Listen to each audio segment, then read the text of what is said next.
My friends, there comes a moment in every strong woman's life when she realizes she was never the problem. She was just offering loyalty, affection, and consistency to someone who saw her as an option, not a priority.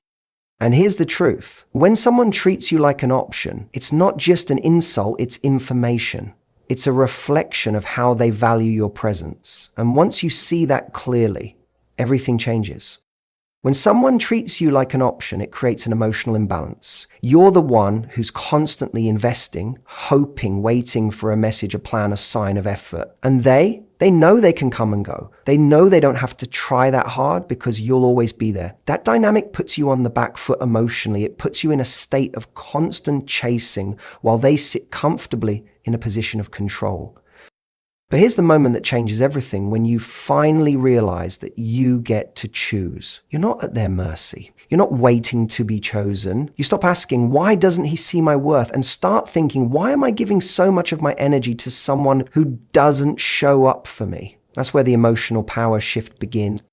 Most people don't even realize when they're being treated as an option. They confuse breadcrumbs for effort. He might text once in a while. He might compliment you, maybe even show up occasionally when it's convenient for him. But ask yourself, is that consistency? Is that effort? Or is it just enough to keep you hoping?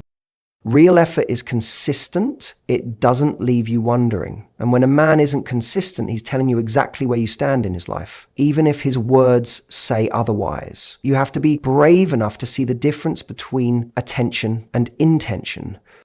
Now, here's where the emotional shift gets powerful. When you recognize that you've been operating from a place of lack, constantly giving, hoping, and proving, you stop trying to earn his validation and start questioning whether he even deserves yours. This isn't about playing games. It's not about manipulating him into chasing you. It's about stepping back into your own emotional center and asking, how do I want to be treated? What do I truly need? Because when you stop prioritizing someone who doesn't prioritize you, your life starts to realign. It might feel strange at first. Pulling back feels uncomfortable, especially when you've built a habit of overextending yourself. You'll be tempted to check in, to send that message, to make it easier for him to stay connected. But every time you resist that urge, you're reclaiming a piece of your power. You're teaching yourself that your peace is more important than his attention. And when he feels that shift, when he senses that he's no longer the center of your emotional world, that's when the dynamic truly changes. He may start reaching out more. He may even panic because people notice when their comfort zone is taken away. But that's not the point. The point isn't to hurt him or to teach him a lesson through pain. The point is that you're done letting someone else's half-hearted effort dictate your emotional state. You get to walk away, not out of anger, but out of clarity, because your value was never up for debate. And the second you stop fighting for a spot in someone else's life, you start making space for people who see you, choose you, and show up for you. That's the emotional power shift. It's quiet, it's steady, but it's life-changing. There's a very real difference between being an option and being a priority. And the sooner you learn to spot that difference, the better you'll protect your peace, your time, and your heart. Most people fall into the trap of accepting optional treatment while hoping for priority level love. They excuse the mixed signals. They justify the inconsistent behavior. They convince themselves that he's just busy or he's not ready yet. But the truth is simpler than that. If someone genuinely values you, you won't have to wonder. Being a priority means you're seen, heard, and considered. Your presence matters to them, even when it's inconvenient. They don't just think of you when they're bored, lonely, or in need of comfort. You're not someone they reach out to when all their other plans fall through. You're someone they plan around, someone they want involved in their life consistently and intentionally. When you're treated like an option, everything feels uncertain. You're kept on standby. You're almost in a relationship. You're sort of important, but only when it's easy, only when it benefits them. You're not getting deep emotional investment. You're getting scraps disguised as effort. And the longer you accept that dynamic, the more it chips away at your self-worth. The reality is, people treat you based on the standard you set for yourself. If you continue to tolerate being someone's backup plan, then that's exactly the role they'll keep you in. And it's not because they don't know what they're doing, it's because you've made it easy for them to do so. Your availability, your patience, your willingness to stay in the gray area, those things are not being interpreted as love, they're being interpreted as permission. That's why boundaries are everything. You don't just need standards, you need the courage to enforce them. It's not about ultimatums or trying to control someone's behavior. It's about being honest with yourself about what you're worth and refusing to accept anything less. When someone is inconsistent with you, it's not your job to chase consistency. It's your job to step back and ask yourself, would someone who truly values me treat me like this?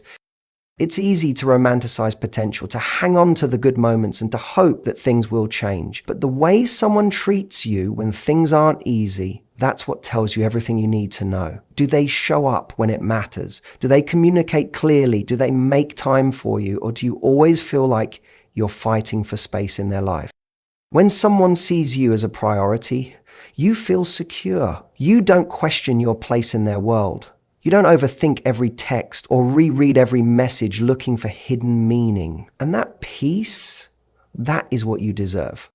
You don't need to convince anyone of your worth. You don't need to audition for love. The right person won't make you wonder. They won't keep you guessing. And if someone can't or won't treat you like a priority, then your next move should be simple. Stop giving them priority access to your life. You are not a placeholder. You are not someone's maybe. And the second you realize that, you start living in alignment with it. You stop settling. You stop hoping they'll change. You stop playing small because you finally get it. Being an option in someone else's life isn't a reflection of your value. It's a reflection of their inability to see it. And that's on them, not you.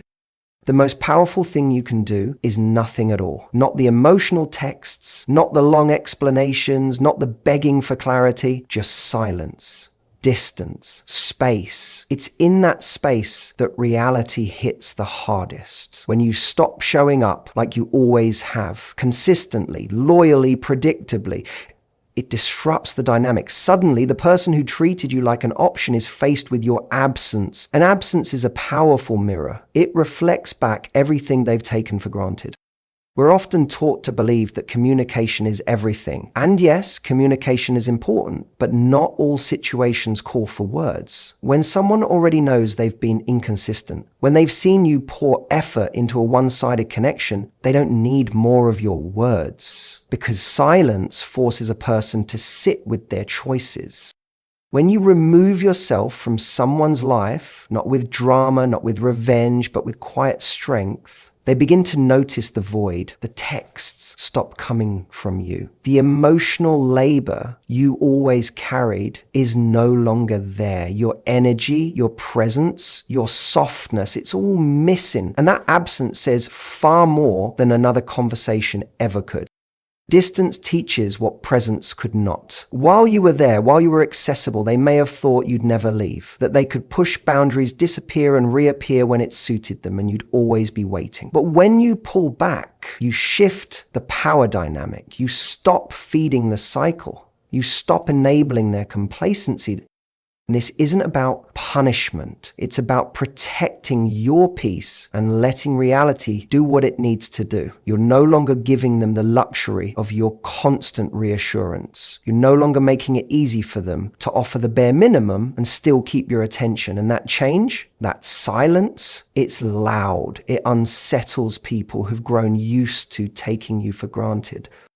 Let them wonder why you're quiet. Let them sit in the discomfort of your distance, because if they truly cared, they'll feel the loss. And if they don't, then you've just created the space you needed to move on without false hope.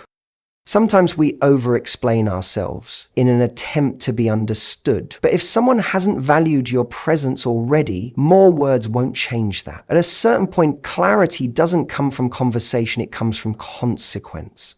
Letting someone feel what it's like not to have access to you anymore is one of the clearest consequences you can offer.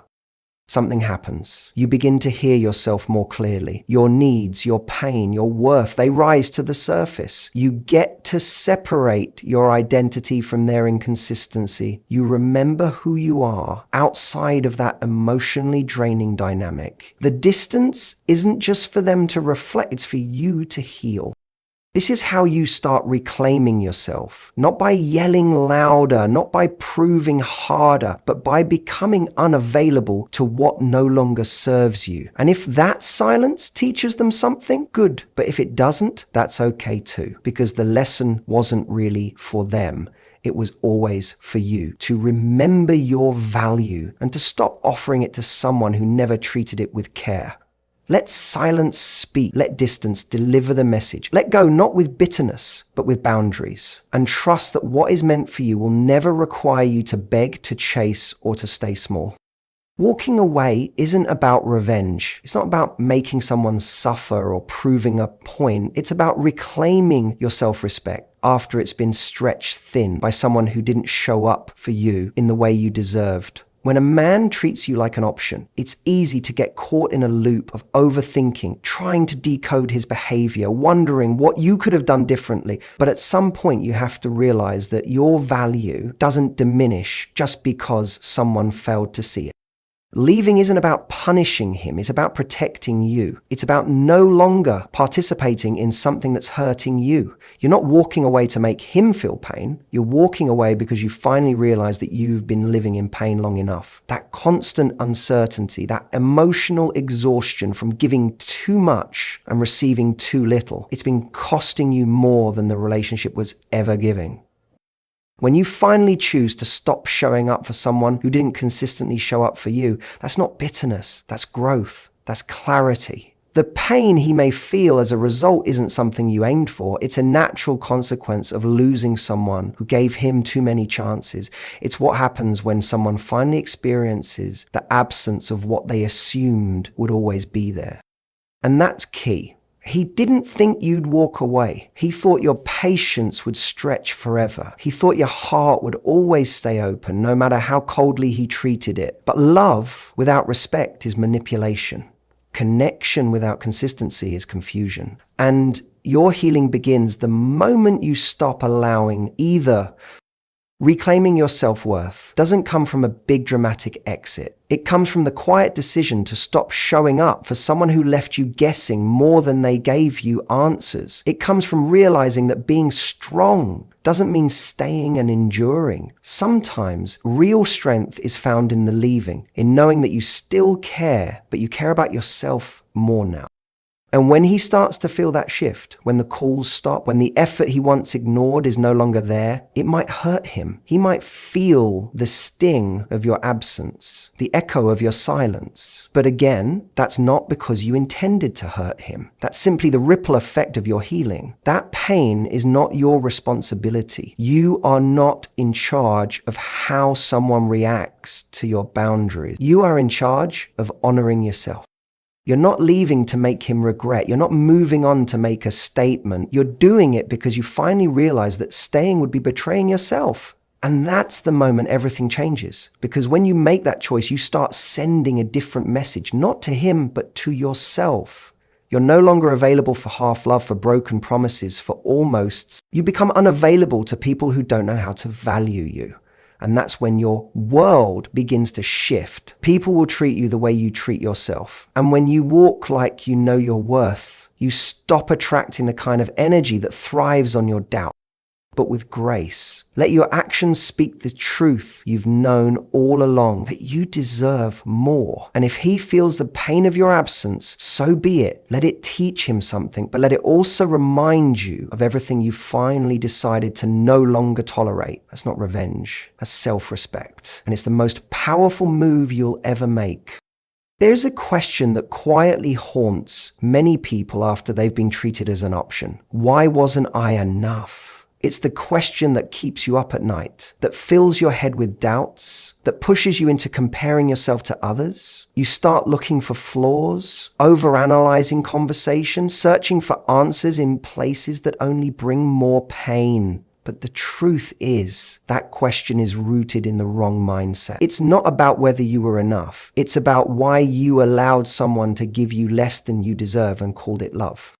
The problem isn't your worth, it's the position you allowed yourself to be placed in. You could be the most thoughtful, loyal, and emotionally intelligent person in the world, but if you're offering all of that to someone who doesn't value it, it will feel like you're constantly coming up short. Not because they were never equipped or willing to meet you where you are. So instead of asking, why wasn't I enough for him? Start asking, why did I stay where I had to question my value? That one shift changes the entire narrative. It puts the focus back where it belongs, on your choices, your growth, your healing.